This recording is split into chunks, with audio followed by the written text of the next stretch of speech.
یہ کائنات اور اس کے شب و روز اور اس کے موسم، اس میں ہونے والے واقعات، بس یہی تھا کہ انسان رہتا ہے۔ عقیدہ نہ ہو تو انسان فطرت کی رنگینیوں اور نارنگیوں تک ہی سمجھ سکتا ہے، اپنے آپ کو بھی اور اپنی زندگی کو بھی اور اپنے گرد و پیش کو بھی۔ مثلا مجھے سمجھتا ہے کہ موسموں کا تغیر و تبدل یہ سورج کے دم سے ہے،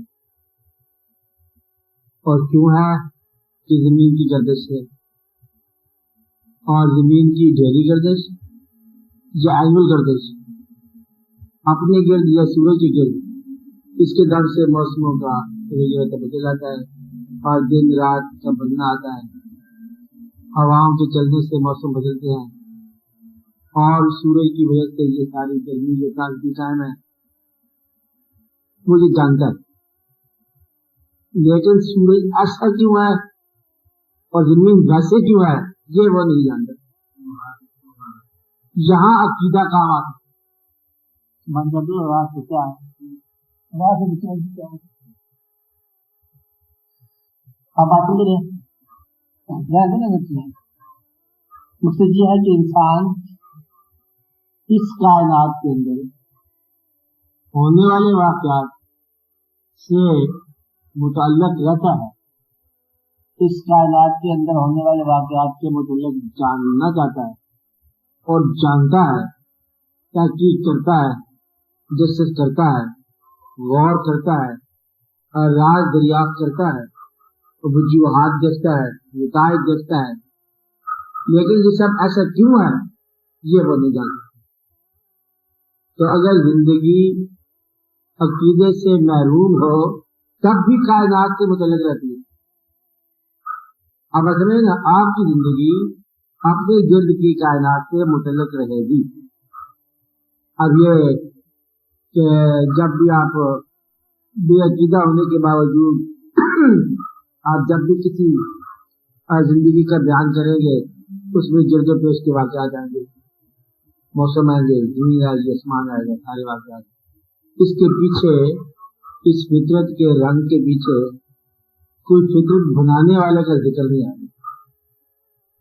جب انسان باشعور انسان اگر وہ عقیدہ بھی رکھتا ہو تو پھر وہ اپنے اور کائنات کے تعلق کے دریافت کے بعد اس تعلق کو پیدا کرنے والے کو بھی دریافت کرتا ہے۔ آپ سمجھ رہے ہیں نا؟ تو تیسرا واقعہ، انسان، کائنات اور خدا۔ تو صاحب عقیدہ جو ہے اس کھیل کے اندر رہتا ہے کہ میں کس حد تک میں ہوں، کائنات کس حد تک کائنات ہے، اور بھیجنے والے نے کس حد تک مجھے کہاں تک بھیجا۔ وہ اپنی زندگی کو کسی بھیجنے والے کے مرہون احسان سمجھتا ہے۔ یہ ہے عقیدہ۔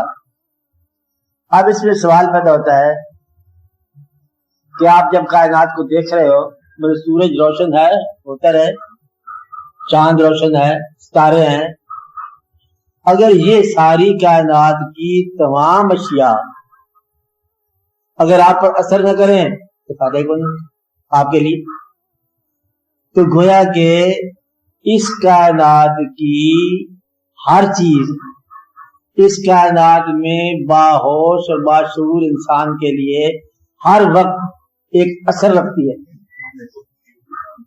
اور وہ اثر وہ ہمیشہ محسوس کرتا ہے، اور جب وہ اس کو سمجھ آ جائے یا سمجھ نہ آئے تو پھر اس کو وہ متعلق سمجھتا ہے اس کائنات کے بنانے والے سے کہ دیکھو میرے اللہ نے کتنا رحم کیا کہ آج موسم اچھا ہے۔ حالانکہ موسم اچھے ہوتے ہی رہتے ہیں، کوئی موسم اچھے ہوئے لوگوں کے لیے، لیکن وہ کہتا ہے کہ آج کا موسم بہت اچھا، اللہ نے مہربانی کیا ہے۔ میرا خیال ہے کہ اس شخص پر اللہ ناراض ہے، شادی والے دن تو اوپر سے اتنی بارش ہوگی، ساری شادی گرم برم ہوگی، کہتے ہیں نا کچھ اس کے اوپر تو ناراضگی سے کتاب ہے۔ تو صاحبان عقیدہ اپنے علم اور اپنی تحقیق کو فرمان الہی کے متعلق کرتے ہیں، اس کے قریب کرتے ہیں، اور اپنے احساس کو، اپنے مشاہدات کو، اپنی دریافت کو منشاء الہی کے تابع کرتے ہیں۔ لینا اسی کائنات سے ہے، انہیں حصہ خیال کا حصہ کہاں سے ملے گا؟ کائنات سے۔ آپ کو بات سمجھا رہی؟ مثلاً مشکل بات تو نہیں ہے، سان کہ اگر آپ غم زدہ ہیں، فرض کرو، تو یہ غم اسی کائنات سے ملے؟ آپ پیدائش میں تو نہیں لائے تھے غم۔ ایک کائنات مطلب انسانوں، اشیاء، احوال اور زمین اور آسمان اور گردش اور زمانے سے ملا نا غم، اور تو کہیں سے نہیں ملا۔ رشتے داریاں، کوئی دور دراز کا بندہ اتفاق سے آگے پیچھے ہو گیا، آپ کا غم بن گیا۔ کسی اور جگہ سے کوئی خبر آ گئی، غم آ گیا۔ تو یہ غم جو آپ کو ملا اسی کائنات سے آپ کو ملا، اور کائنات آپ کو غم زدہ کر رہی ہے، اور کبھی آپ کو یہ کائنات خوش کر رہی ہے، خوشی کی خبر آ گئی بیٹھے بیٹھے، وہ جی مبارک ہو، کیا ہو گیا؟ کہتے مبارک ہو، تو چاند ہو گیا، مگر اچانک ہی چاند ہو جاتا ہے، خوشی مل جاتی ہے۔ پھر جو اہل عقیدہ ہیں وہ کہتے ہیں کہ غم آ گیا، کہتے ہیں انا للہ و انا الیہ راجعون، خوشی آ گئی تو کہتے ہیں الحمدللہ، خوشی مل گئی، عید آ گئی، خوشی مل گئی۔ تو گویا کہ یہ کائنات آپ کی باطنی اور ظاہری زندگی کی پرورش کرتی ہے۔ توانائی یہاں سے ملے گی، خوراک، احساس یہاں سے ملے گا، غم یہاں سے ملے گا، خیر سے خوشی یہاں سے ملے گی، اور جتنے بھی آپ کے ظاہری باطنی گواہ ہیں سارے کے سارے یہیں سے تربیت پائیں گے، اور یہاں ہی آپ کی زندگی مکمل ہوگی۔ اور جو لوگ عقیدے سے بغیر ہیں، اور وہ پھر ان کو کائنات ایک دن ختم کر دے گی، کہتے ہیں کہ گردش روزگار ختم کر گئی اور وہ آدمی چلا گیا سفر پہ، روانہ ہو گیا، اور اس کو کچھ نہیں پتا کہ سارے جاتے ہیں، سارے چلے جاتے ہیں۔ اور عقیدے والے کہتے ہیں کہ یہ زندگی آپ غور کرو کہ میں نے کیا بنا کے رکھا تمہارے لیے۔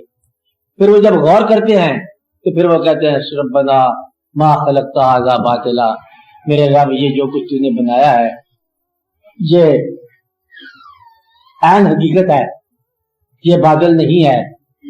تو گویا کہ اسی کائنات سے آپ نے اپنا احساس، اپنی زندگی، اپنا غم، اپنی خوشی اسی کائنات کے مشاہدات سے حاصل کرنا۔ عقیدہ آپ نے یہاں سے حاصل نہیں کرنا، عقیدہ آپ کو دین نے دے دی۔ عقیدہ تحقیق سے نہیں ملنا، عقیدہ یہ تسلیم سے ملا ہے۔ تو یہ ایک حصہ ہے بات کا۔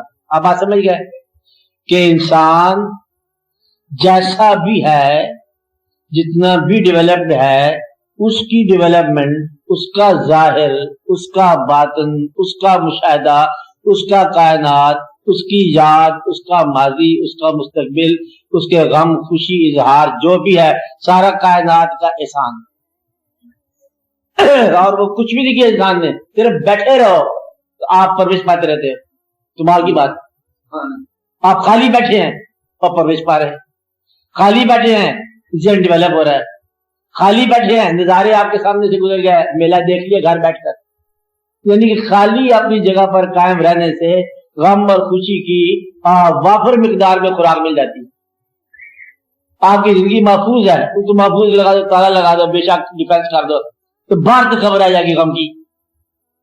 دوست تو محفوظ نہیں ہے نا، رشتے دار تو محفوظ نہیں ہے نا، پر کرو آپ محفوظ ہی ہو گئے۔ وہ ایک کہانی آپ کو یاد ہوگی کہ اگر کسی کو دعا مل جائے یا بد دعا مل جائے کہ اس کی زندگی اب تیری ہمیشہ رہنے والی زندگی ہوگی، تو کچھ عرصے کے بعد وہ چیخے لگائے گا، پہلے اولاد مر جائے گی، اس کی زندگی اب بھی ہوگی نا، ماں باپ مر گیا، اولاد مر گیا، حتیٰ کہ واقف سارے ختم ہو گئے۔ وہ کہے گا میں کہاں پر پھنس گیا اجنبی دیش میں، تو لازوال زندگی بھی